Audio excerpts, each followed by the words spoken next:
Ay, mi ojo. Ya sé, me tardo mucho en subir video. Pero yo sé que a ustedes les gusta que me tome mi tiempo para analizar y leer bien todo este tipo de casos. Una ex reina de belleza fue desvivida dentro de su propio hogar y la principal sospechosa no es un desconocido, no es un asaltante, no es alguien que apareció de la nada, es su suegra. Y aunque suene como una historia sacada de una telenovela, lo más grave no es solamente quién habría disparado, sino todo lo que este caso deja ver. Una familia atravesada por el control, una frase posesiva que parece resumir la lógica del crimen, una denuncia que llegó hasta el día siguiente y la pregunta: ¿qué pasa cuando el lugar que supuestamente debería protegerte también puede convertirse en el lugar donde te borran? Porque este caso no se entiende diciendo qué miedo con las suegras, se entiende preguntando por qué una mujer puede ser vista como una intrusa dentro de una familia, por qué ciertos vínculos se viven como propiedad y por qué cuando una mujer es desvivida en su propio entorno, en su propia casa, muchas veces la sociedad tarda demasiado en llamarlo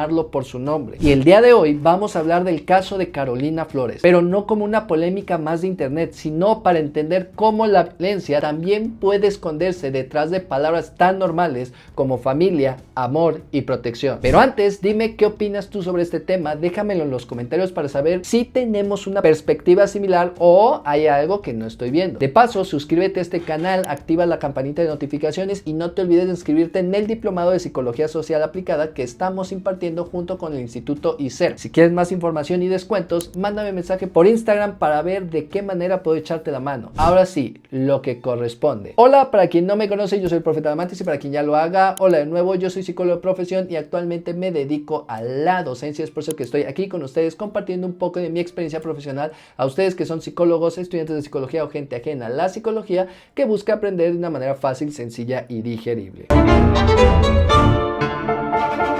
La violencia también vive en familia. Carolina Flores Gómez tenía 27 años, había sido reina de belleza en Baja California y era madre de una bebé de apenas unos meses. El 15 de abril del 2026 fue desvivida en un departamento de Polanco en la Ciudad de México. De acuerdo con lo que se ha reportado hasta ahora, en el lugar estaban su esposo y su suegra Erika María N., quien ha sido señalada como presunta responsable. Este caso se volvió viral porque tiene todos los elementos para que las redes conviertan todo esto en un espectáculo. Una ex reina de belleza, una suegra, un video filtrado, una frase posesiva, un esposo que denuncia hasta el día siguiente y claro, la conversación pública rápidamente empieza a reducirlo todo al miedo a las suegras, a la idea de que parece una telenovela, a explicarlo como si fuera simple locura individual o a tratarlo como una historia fuerte más para comentar en redes. Pero si lo dejamos ahí, hacemos exactamente lo que el algoritmo quiere: convertir un feminicidio en una historia de consumo rápido. Por eso, esto no fue un pleito familiar que se salió de control, no fue una discusión incómoda entre nuera y suegra, no fue la típica rivalidad familiar llevada al extremo, fue la desvivisión de una mujer dentro de un espacio doméstico presuntamente a manos de una persona que formaba parte de su círculo familiar, y eso cambia completamente la lectura. En México solemos imaginar la violencia contra las mujeres como algo que ocurre en la calle, de noche, en lugares peligrosos, cometidos por desconocidos, pero una parte enorme de la violencia ocurre en espacios cotidianos: la casa, la pareja, la familia, los vínculos cercanos. Ya en los últimos videos hemos hablado de cómo hay un alto porcentaje de mujeres que han vivido violencia a lo largo de su vida y cómo también hay un alto número de mujeres que mencionan que sus principales agresores son gente conocida. Y cuando hablamos de violencia familiar, no estamos hablando de casos aislados ni de familias raras, estamos hablando de un problema que se repite con demasiada frecuencia, pero que muchas veces se disfraza de conflicto privado, de carácter difícil, de familia complicado, de cosas que supuestamente se arreglan en casa. Por eso este caso nos llama la atención, porque rompe la fantasía de que el hogar siempre es un refugio. A veces el hogar también puede ser el lugar donde se ejerce control, donde se encubre, donde se minimiza, donde se calla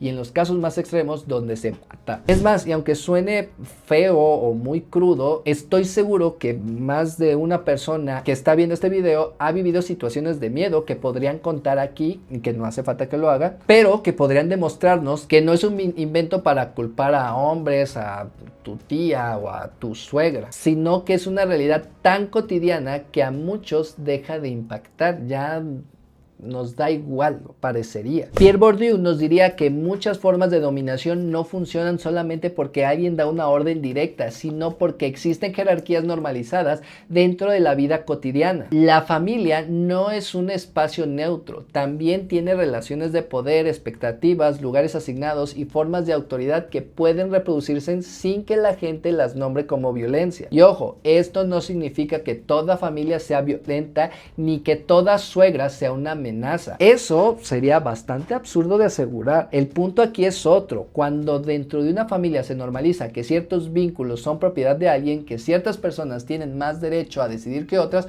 o que la pareja de un hijo es una intrusa. Todo esto hace que se construya un terreno donde el conflicto ya no se ve solo como un conflicto, sino como una defensa de territorio. Y en este caso, esa lógica parece estar en el centro de la indignación pública, porque no estamos viendo solo un crimen, estamos viendo una familia como escenario de poder. Tú eres mío, cuando el amor se convierte en posesión.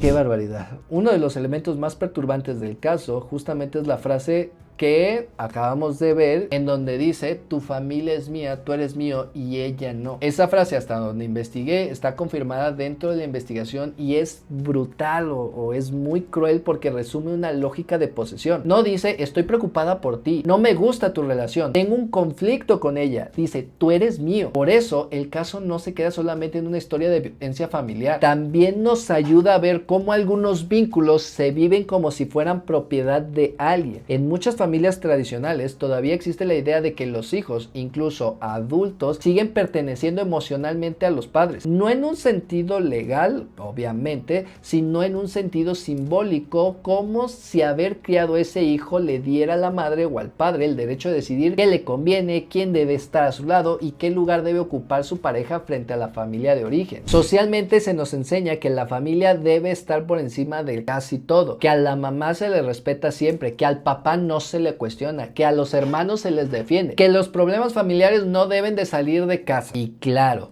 la lealtad familiar no es mala en sí misma. El problema aparece cuando esa lealtad se convierte en permiso para tolerar violencias, encubrir abusos o justificar delitos solo porque quien los comete es alguien de la familia. Por eso es tan común ver escenas donde una madre defiende a su hijo aunque lo hayan detenido robando, aunque haya pruebas, aunque haya víctimas, aunque todo indique que hizo daño. Todos tenemos una lacra en la casa. No, pero por eso venimos a trabajar en el pinche sol, nos andamos apoyando. Pero tú hablas con él y O sea, ¿en parece casa era bastante... distinto? Sí, el Rodolfo no toma, al contrario de lo que parece, él hace ejercicio, cuida mucho su dieta, no sale, llega a tomar en algunas ocasiones, pero que fuera borracho como aparentaba serlo, no. No porque todas las madres sean así, sino porque culturalmente se ha construido la idea de que una buena madre debe defender a su hijo por encima de todo, incluso por encima de la verdad, incluso por encima de otras personas, incluso a veces por encima de la ley. Tagfeld diría que cuando una persona siente que su familia es parte central de su identidad, cualquier crítica hacia un miembro de la familia puede vivirse como un ataque al grupo completo. Entonces ya no se evalúa el acto de manera objetiva, se activa una defensa del nosotros, mi hijo, mi sangre, mi familia, los míos. Y cuando la lógica de los míos pesa más que la responsabilidad, el daño se minimiza o se justifica. Festinger explicaría desde la disonancia cognitiva que si una madre cree que su hijo es bueno, pero al mismo tiempo ve evidencia de que hizo algo violento o delictivo, esa contradicción incomoda. Y para reducir esa incomodidad puede negar los hechos, culpar a la víctima, decir que lo provocaron, que lo manipularon o que las pruebas no son suficientes. No siempre porque esté planeado encubrir conscientemente, sino porque aceptar que alguien amado hizo daño también rompe la imagen que esa persona tiene de su familia y de sí mismo. Esto pasa mucho en casos de violencia de pareja. A veces el hombre no llega solo a violentar a su pareja, llega respaldado por comentarios familiares, por madres que le dicen que su esposa lo manipula, por padres que le dicen que ya no manda en su casa, por hermanos que le refuerzan la idea de que le están viendo la cara, y entonces la violencia se alimenta socialmente. No nace nace únicamente de una persona aislada, sino de un pequeño sistema que valida, empuja o aplaude ciertas interpretaciones. El encubrimiento familiar también funciona así. Muchas familias prefieren guardar silencio porque el agresor es el tío, el papá, el hermano, el hijo o el abuelo. Se dice que denunciar destruiría a la familia, cuando en realidad lo que destruyó a la familia fue la violencia ejercida por ese tipo de cerebro aguado. Perdón, siempre quise decir ese insulto en un video. No volverá a pasar. Pero culturalmente se le carga a la víctima la responsabilidad de mantener la unidad familiar, como si hablar fuera peor que lo que ocurrió. Esto es para hablar sobre estas lealtades familiares. Regresando al tema de la suegra agresora, en México esto tiene un peso simbólico todavía más fuerte cuando hablamos de la figura materna. La madre no es vista solamente como una persona. Muchas veces se le coloca en un lugar casi sagrado. La madre abnegada, la madre que todo lo da, la madre que siempre sufre por sus hijos, la madre que merece respeto incuestionable. No es casualidad que la Virgen de Guadalupe tenga tanto peso en la cultura mexicana, porque representa una figura materna protectora, pura, sufriente y moralmente elevada. Esa imagen no explica todo, pero sí ayuda a entender por qué cuestionar a una madre puede sentirse socialmente como una falta grave, incluso cuando esa madre también puede ejercer control, manipulación o violencia. No es raro pensar que todo eso haya influido en la respuesta y comportamiento que presentó el esposo de Carolina. Si lo pensamos bien, puede que haya una disonancia muy cabrona ahí. Por un lado está la idea abnegada de estar del lado de tu mamá, porque ella estuvo primero y estará también cuando tu pareja te deje. Es esa lealtad de la que estamos hablando. Y por otro lado, la idea de que acaba de cometer un delito por el cual la debes denunciar, lo que implica la idea de traicionarla y ser la persona que la mandó a la cárcel. Claro, esto suponiendo de que él no estuvo implicado, que al momento en que yo escribí esto y lo grabé, pues no encontré información que asegurara su complicidad directa. Solo hay especulaciones que están más motivadas por su extraña reacción. El problema es que cuando idealizamos demasiado la familia, dejamos de verla como un espacio humano, con conflictos, jerarquías, abusos y relaciones de poder. Y cuando idealizamos demasiado a la madre, nos cuesta reconocer que una madre también puede dañar, controlar, encubrir o incluso participar en actos de violencia. Y una vez más, estoy más que seguro que algunos de ustedes que están viendo este video en algún momento se ha percatado de que su mamá también ejerce ciertos grados de violencia, o tu papá, pero que de repente nos hacemos de la vista gorda. Mira, me puedes decir que no, me puedes mentir a mí, pero tú lo sabes, yo lo sé, nosotros lo sabemos. O quizás no y yo estoy mintiendo. Pero a ver, esto no es porque la maternidad sea mala, sino porque ninguna figura social debería quedar fuera de la crítica solo por el lugar simbólico que ocupa. Pero ya continuando con este caso, con esta polémica, cuando aparece una pareja, especialmente una esposa, esa persona puede ser vista como una amenaza. No porque haya hecho algo necesariamente, sino porque desplaza lugares, cambia prioridades, reorganiza afectos, modifica decisiones, altera la dinámica de los cuidados y rompe la fantasía de que el hijo sigue siendo una extensión de la madre. Luego te salen frases de que no, cuando seas madre lo vas a entender. Tagfel una vez más explica que las personas no solo se definen individualmente, también se definen por los grupos a los que pertenecen. La familia puede funcionar como un grupo cerrado con fronteras simbólicas muy fuertes, nosotros contra ella, y cuando alguien externo entra puede ser colocado como amenaza al equilibrio del grupo. En relaciones sanas, esta reorganización se procesa con límites, diálogo y adaptación, pero en dinámicas posesivas se vive como una invasión. Por eso es tan importante no patologizar el caso de forma simplista. Decir estaba loca puede sonar tranquilizante, pero también nos impide ver el problema social, porque si todo se explica como locura individual o problemas psicológicos, entonces ya no tenemos que mirar la cultura familiar, los mandatos de posesión, la misoginia interiorizada o la normalización del control. Pero entonces, algo que debemos señalar también es que la violencia contra las mujeres no siempre viene de hombres. También puede ser ejercida por mujeres cuando reproducen las mismas estructuras patriarcales que aprendieron. Esto no significa que todas las mujeres también son malas. No, algunas mujeres sí son malas y son culeras. Y tampoco esto va a servir para alimentar discursos antifeministas. Todo esto significa que el patriarcado no funciona solamente porque los hombres lo sostienen, sino porque muchas personas, hombres y mujeres, mujeres aprenden a organizar sus vínculos desde la jerarquía, la obediencia, la propiedad y la competencia entre mujeres. En ese sentido, la figura de la nuera muchas veces ha sido construida culturalmente como rival, la que me quitó a mi hijo, la que lo manipula, la que llegó a dividir a la familia. Y aunque en la mayoría de los casos eso no termina en violencia extrema, sí puede generar hostilidad, control, humillación, manipulación emocional y alianzas familiares contra una mujer que queda aislada dentro de la familia política. ¿Cuántas de ustedes o cuántos de ustedes no han tenido problemas con su suegra? ¿Cuántas veces no hemos escuchado chistes en torno a la maldad de las suegras? Sí, mami, déjame un ratito y le pregunto, déjame ver si tiene. Mi amor, dice mi mamá que si de pronto le puedes prestar $500. $500. Sí. No, 500 no tengo. Y mucho menos para las suegras. Sí, mami, dice que no tiene. Pero mientras se solucionan las cosas de allá, te puedes venir para acá. Acá no te va a faltar nada, vas a tener... ¿Cuánto es que necesitaba? 500. Mira, dile que tengo 1000. Sí tiene, mami, sí tiene. Es algo que dejamos de criticar porque lo hemos normalizado. Incluso hay gente que se lleva bien con sus suegras, pero siguen replicando este tipo de chistes solo por encajar y ni siquiera es porque lo están viviendo. De hecho, la Endire 2021 del INEGI muestra que la violencia dentro de la familia no es algo excepcional. 11.4% de las mujeres de 15 años y más reportó haber vivido violencia en el ámbito familiar durante el año previo a que se hizo esta encuesta. Y aunque este dato no significa que todos esos casos sean asesinatos, sí muestra que la familia puede ser un espacio donde muchas mujeres enfrentan agresiones, presiones y formas de daño que suelen minimizarse porque vienen de personas cercanas. Y justo por eso este caso duele tanto, porque muestra una versión extrema de algo que muchas mujeres han vivido en menor escala: entrar a una familia donde no se le reconoce como persona sino como intrusa. La diferencia es que aquí, según lo reportado, esa lógica llegó hasta el asesinato. Pero una vez más, si te está gustando este análisis, por favor dale like, esto me ayudaría mucho. Suscríbete a este canal y hypéalo.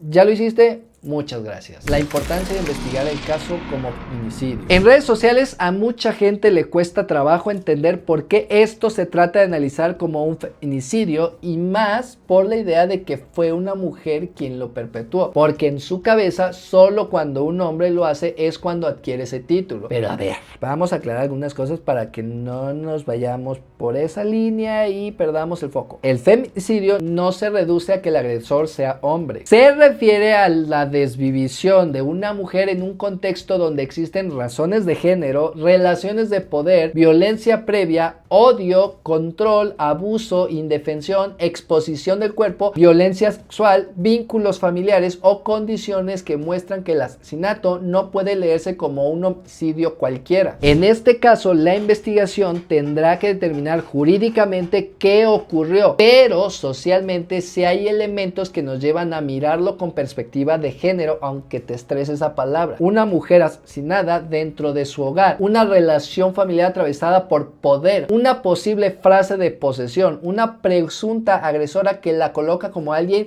que no pertenece, una denuncia tardía y una primera respuesta institucional cuestionada. Nombrarlo como feminicidio no es por moda, no es meter género a la fuerza o forzar el género. Es reconocer que muchas mujeres son desvividas en contextos donde su vida fue tratada como menos importante que la propiedad, la familia, el control o el honor de otros. En 2024, el INEGI registró 33.241 defunciones por homicidio en México. En mujeres, la tasa fue de 5.6 homicidios por cada 100,000 mujeres. Además, el Secretariado Ejecutivo del Sistema Nacional de Seguridad Pública reportó 721 casos de feminicidio en 2025, aunque las cifras pueden variar según la fuente y la clasificación. La violencia letal contra mujeres no es un caso aislado ni una anécdota mediática, pero también no todas las divisiones de mujeres se investigan igual, no todos se clasifican igual y no todos reciben la misma atención. Ese es uno de los grandes problemas. La categoría de feminicidio existe precisamente porque durante años muchos de los asesinatos de mujeres fueron tratados como crímenes pasionales, problemas de parejas, pleitos conflictos familiares o tragedias privadas. Esa forma de abordar las cosas o nombrarlas no es por inocencia. Cuando dices crimen pasional, parece que el amor mató. Cuando dices problema familiar, parece que la familia solo tuvo un conflicto. Cuando dices se salió de control, parece que nadie decidió ejercer violencia. Por eso es importante llamar a las cosas por su nombre, para organizar la responsabilidad. Si seguimos llamándolo como un pleito de suegras, lo vamos a volver meme. Si lo llamamos tragedia familiar, lo vamos a volver destino. Si lo llamamos feminicidio, obligamos a preguntar por poder, género, omisiones, contexto, responsabilidad e impunidad. Y eso es lo que incomoda a mucha gente, porque el caso de Carolina no solo habla de una presunta agresora, habla de un sistema donde una mujer puede ser desvivida en su propio hogar, donde la familia puede convertirse en escenario de control, donde la denuncia puede tardar, donde la investigación puede iniciar mal y donde la presión pública termina haciendo el trabajo que las instituciones tendrían que hacer desde el primer momento. Por eso este caso no debería servir para alimentar morbo, debería servir para mirar con más cuidado esas formas de violencia que todavía se esconden detrás de frases muy comunes. Así son las familias, es que la suegra es intensa, no te metas, es cosa de ellos, no hagas escándalo, arreglen eso en casa, porque muchas veces cuando una sociedad llama problema familiar a la violencia, lo que realmente está haciendo es dejar sola a la víctima. Y cuando una mujer ya fue desvivida, lo mínimo que podemos hacer es no volver a borrarla, convirtiendo su historia en chisme. Carolina no fue solo la ex reina de belleza desvivida por su suegra, fue una mujer, una madre, una persona con historia, y su caso exige justicia, pero también exige una conversación más seria sobre cómo el control, la posesión y el silencio familiar pueden convertirse en violencia extrema. Pero ¿tú qué opinas acerca de esto? Déjamelo aquí abajo en los comentarios. No te olvides de seguirme en todas mis redes sociales, suscríbete a este canal activando la campanita de notificaciones, hypea el video, únete como miembro para que tengas acceso a contenido exclusivo y posiblemente a descuentos a futuros eventos en los que voy a estar o que voy a estar haciendo. Y nada, yo te mando un beso y un abrazo de manera consensuada y te dejo continuar con tu existencia. Bye.